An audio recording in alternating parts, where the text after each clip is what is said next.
At my sister Lila's wedding, I handed her the deed to a fully paid $420,000 condo. She lifted it like a napkin, skimmed the address, and burst into a laugh so sharp it sliced through the music. Not the location I wanted. I'm not living in that cheap part of town. Nearly 200 guests turned, waiting for me to crumble. But I didn't. Something inside me clicked into place, cold, clean, unmistakable. I smiled at her, and in that moment, I realized she had no idea what she had just started. And neither did the rest of them. My name is Emily. I'm 38, a lawyer who negotiates massive deals for a living, the kind where a single misplaced comma can unravel an entire transaction. People hear that and picture sharp suits, panoramic views, a life of precision and control. And yes, that's part of it. But what they don't see is the exhaustion those 100-hour weeks, the cold coffee forgotten on my desk, the quiet walk home through a city that never really feels like mine. Still, I've always carried myself like someone who could take the hit. I was raised that way. Growing up, my mother Marion had a habit of labeling us as if she were casting a play she never planned to rewrite. Emily is the strong one, she'd say at Thanksgiving or over birthday cake, her tone soft but final. Then she'd turn to my sister Lila and add, and Lila is the creative one. Everyone would laugh, nodding at the simplicity of it. But those labels weren't harmless. They were assignments. Strong one meant dependable. Dependable meant responsible. Responsible meant I covered the gaps, the bills, the crises, the emotional cleanup. Creative one meant exempt from consequences. Special, fragile, entitled to softness. For years, I pretended not to notice the imbalance. Whenever Lila fell behind on rent, $3,500 a month in the trendy downtown building, she insisted, matched her brand, I paid it. When she claimed she couldn't build a lifestyle page while driving a beat-up sedan, I co-signed for the sleek electric car she wanted.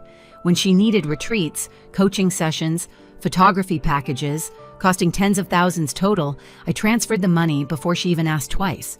I told myself it was temporary, that she just needed a start, that someday she would stand on her own. But the truth was simpler. I had been conditioned to believe my worth came from giving, that being the strong one meant never putting the weight down. My father stayed mostly quiet in those years. He loved us, I think, but conflict made him retreat into the background like a piece of furniture everyone forgets to dust. If Marion said Lila needed something, he didn't question where the money came from. He just assumed I could handle it. Meanwhile, Lila lived in a world of soft lighting and curated mornings. Oat milk lattes, authenticity posts, sponsorship dreams, pastel journals filled with mantras. She called herself an influencer. What she never called herself was responsible. I should have seen what was building. The way my mother's eyes tightened when I hesitated before agreeing to another payment. The way Lila spoke about my money as if it were an extension of her own plans. The way everyone praised me for being dependable even as I quietly unraveled under the weight. Looking back, all the signs were there. I just didn't know the breaking point would come so publicly, and that it would begin with a single, brutal laugh. Weddings are supposed to feel warm glasses, clinking flowers, wilting in soft evening light, people drifting from table to table with easy smiles. Lila's wedding felt like a production set. Everything was staged for her camera, floating candles, a floral arch taller than the groom guests arranged by aesthetic instead of relation. Even the music seemed curated for her feed. I walked toward her with the folio holding the deed, telling myself this was the moment things finally balanced out. A fresh start. A gesture big enough to prove I wasn't just the strong one, I was her sister. She stood near the head table, radiant in lace phone, angled in her hand as she checked her reflection between poses. When she saw me, her smile stretched wide for the photos until she noticed the folder. "Oh my God, Em, is this a speech?" "Tell me it's short," she whispered, half laughing. "It's a gift," I said. "Something important." The DJ lowered the music like it was part of the program. Guests shifted. Someone clapped, assuming a sweet moment was about to unfold. I placed the deed in her hands. At first she didn't understand what she was holding. Then she saw the address, the numbers, the words fully paid. Her eyes widened, not with gratitude, but calculation. And then she laughed. It wasn't the soft, embarrassed kind of laugh someone makes when they're overwhelmed. It was sharp performed, designed to travel. Heads turned instantly toward us. The groom froze mid-step. "Not the location I wanted." she said, her voice lifting through the microphone clipped to her dress. "I'm not living in that cheap part of town." A ripple of awkward chuckles moved through the crowd. Some people laughed because they thought it was a joke. Others laughed because they didn't know what else to do. A few didn't laugh at all. They just stared at me, waiting for the emotional collapse that should have followed. My throat tightened. My vision tunneled. For a second, I couldn't feel the floor under my heels. But I didn't cry. I didn't shout. I didn't even flinch. Marion appeared beside her, like she'd rehearsed the scene. "Oh, honey," she cooed to Lila, brushing a curl from her shoulder. "Emily means well. She's just practical." Practical. That word landed harder than the laugh. Lila shrugged, still smiling for the cameras. "It's fine. She probably didn't think about my brand. It's not her world." My mother nodded sympathetically, as if I weren't standing 3 feet away. In that moment, the weight of every year, every payment, every rescue, every time I swallowed frustration to protect peace pressed into my ribs. And then something inside me shifted. A clean break, a quiet rupture. I looked at my sister, my mother, the sea of eyes waiting for me to fold. Instead, I smiled. Not the smile they expected, the one that meant I finally understood exactly what I was dealing with, and exactly what I was going to do next. I slipped away from the head table as the music swelled again, pretending to admire the flower arrangements while I tried to steady my breathing. My hands were shaking, but not from sadness. It felt more like the slow, bright burn of clarity spreading through my chest. I made it halfway toward the exit before I heard heels clicking rapidly behind me. Emily, Lila hissed. I turned. She stood beside a wall of champagne flutes, veil slightly crooked, eyes blazing. "What was that?" she demanded. "Were you trying to embarrass me?" "It was a gift," I said, keeping my voice level. "A gift," she gave a choked laugh. "To that neighborhood? Did you even look at the lighting in those units? It would destroy my content, and you gave it to me in front of everyone. You know my brand. Why would you sabotage me like that?" Her words hit me like cold water. Sabotage. That's what she thought this was. Before I could answer, Marion swept in, Pearl's gleaming voice dripping with practiced sweetness. "Girls," she murmured, "please, not tonight." Then turning to me, she added in a quieter tone, "Emily, darling, you know how sensitive your sister is. She means well." Sensitive. Another old label, another subtle reminder that my feelings were optional, while hers were sacred. "I'm going home," I said. Marion's hand clamped onto my arm, gentle in appearance, sharp underneath. "You will not leave," she whispered, smiling for anyone who might glance our way. "Don't be selfish just because you're hurt." There it was, the line, sharp enough to sever decades of conditioning in an instant. Selfish, because I was hurt. Not because I'd been humiliated, not because my sister had mocked a life-changing gift, not because I'd financed Lila's life for years without acknowledgement. No, because I dared to feel something about it. I pulled my arm back, slowly, deliberately. "I'm leaving," I repeated, "and I'm done." I didn't wait for their reaction. I walked out through the grand glass doors, the night air cool against my face. My heels clicked across the pavement, each step louder, more certain. At the valet stand, I paused. One thought cut through the noise in my head, the car. The one I co-signed. The one she'd driven here like a badge of status. I raised my hand. The valet hurried over. "Bring out the electric SUV registered under my name," I said, "not hers." He blinked, confused, but nodded. For the first time all night, I felt the corners of my mouth lift. Not a polite smile, not a peacekeeping smile. A clean, sharp smile, the kind I used across boardroom tables when a deal finally made sense. When I got home, the apartment felt heavier than usual.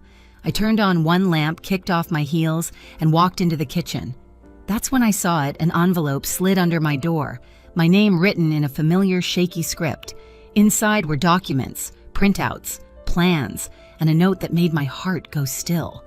Suddenly, the humiliation at the wedding wasn't the worst part, not even close. I spread the papers across my kitchen counter, the soft hum of the refrigerator, the only sound in the apartment. The envelope had been left by Adam the groom, though his note was short, almost apologetic. He'd written that he'd found these in a shared folder on Lila's phone while she was getting ready earlier that day. He claimed he hadn't known the full picture. He didn't know where else to turn. I didn't know whether to believe him. But the documents spoke loudly enough on their own.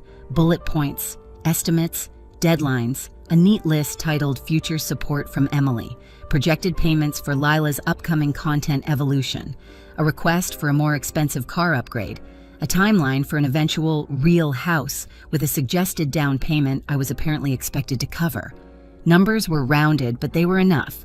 Someone had discussed them carefully. Someone had planned. And the handwriting in the margins, that looping, careful script, belonged unmistakably to Marian. I wasn't just the strong one. I'd been their business plan. I stood there for a long time, hands braced against the cold countertop chest, rising and falling like I'd run a marathon.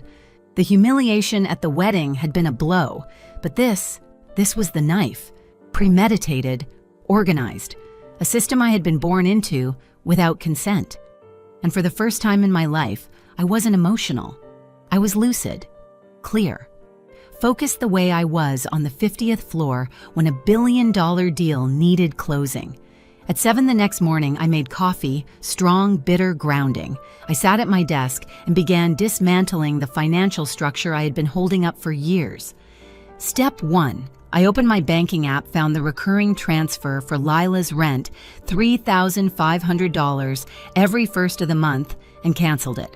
A small message popped up. Are you sure? Yes. For the first time, absolutely yes. Step 2. I contacted my insurance provider and removed Lila as a listed driver. Then I initiated the process to sell the electric SUV she claimed as part of her brand aesthetic. She had never made a payment, not one. Step 3, I changed every shared password and removed every linked account, streaming services, utilities, memberships she had quietly logged into over the years. Step 4, I forwarded the future support plan to my attorney with a request for a formal repayment agreement, a polite professional document outlining the totals of what Lila owed, a clean record of what I would no longer ignore. The moment I hit send, something loosened in my chest like the first deep breath after surfacing from underwater. Then the phone began vibrating, once, then again, then relentlessly. First Lila, then Marian, then relatives I hadn't heard from in months. You canceled my rent.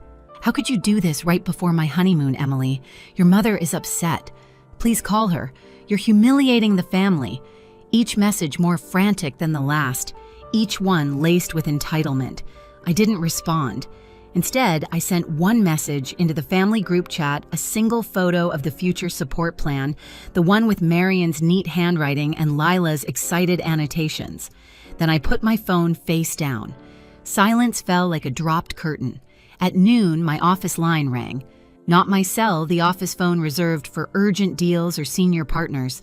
I let it ring twice, then answered. "This is Emily. What have you done?" Marian's voice came through sharp and trembling. "Good morning," I said lightly. "Don't you take that tone with me," she snapped. "Your sister is devastated. Adam's family is asking questions. Do you understand the chaos you've caused?" "The chaos I caused," I repeated. "Interesting phrasing. You exposed private notes," she hissed. "You embarrassed us. I didn't create the notes, I said, and embarrassment only hurts when it's undeserved." There was a beat of silence. I could hear her breathing. "You don't walk away from family," she said finally, voice shifting, soft pleading. "You're the strong one. Lila has always needed more support. You know that." "Needed," I said, "or expected." "She's sensitive," Marian whispered. "You know that." "And you know I'm not," I replied, "which is exactly why you built the entire system around me." Her composure cracked. "You can't do this, Emily. We raised you." "No," I interrupted, calm and sharp. "You raised a resource. You raised someone who would never say no, and now I'm saying it." She inhaled sharply, like the ground had shifted beneath her. "If you walk away from this," she said, voice trembling, "you walk away from us." I considered her words. Once they would have gutted me. Now they held nothing but truth and freedom. "I'm not walking away," I said. "I'm stepping out of a role I never agreed to." There was a muffled noise, maybe a gasp, maybe a sob. "You'll regret this," she whispered. "No," I said. "I already regret not doing it sooner." I ended the call without slamming the phone, just a quiet click, clean and final. By late afternoon, I drove to the hotel where Lila and Adam were staying before their honeymoon. She must have gotten word I was coming because she burst out the front doors, mascara, smudged hair unpinned. "You can't take the car," she cried. "I need it." "My followers expect." I held out my hand. "The keys." She shook her head, tears falling. "You're cruel." "No," I said. "I'm done." Behind her, Adam stepped forward, guilt in his eyes.